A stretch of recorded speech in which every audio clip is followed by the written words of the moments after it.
maisha sasa, una maisha mazuri. Sasa hapo kinachonishangaza ni kitu kimoja, we mama ulishazaa huyo mtoto kwenye haya maisha magumu na babake ana hela, hana uwezo wa kuhudumia huyu mtoto,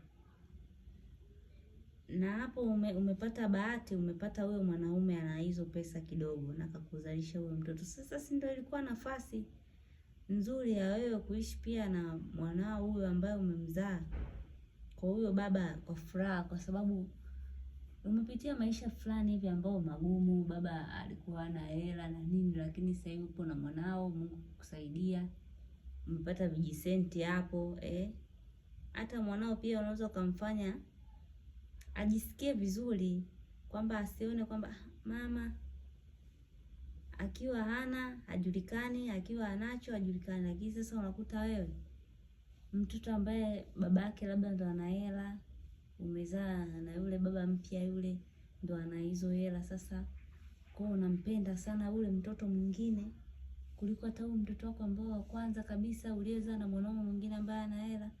Unamnyanyapaa, unaanza kumtukana matusi. Wewe mbwa nini? Wewe mshenzi tu kama babako. Wewe si nini? Sasa kama baba mshenzi na mama naye ni mshenzi, kwa sababu mshenzi na mshenzi mwenzie si walikuwa pamoja?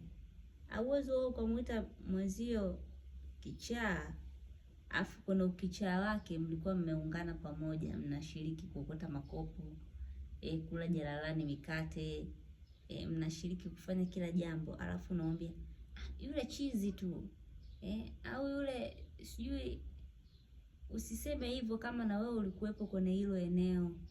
Nisema hivyo kama wewe kwenye hilo eneo lilikuwa halikuhusu. Sasa mimi hapa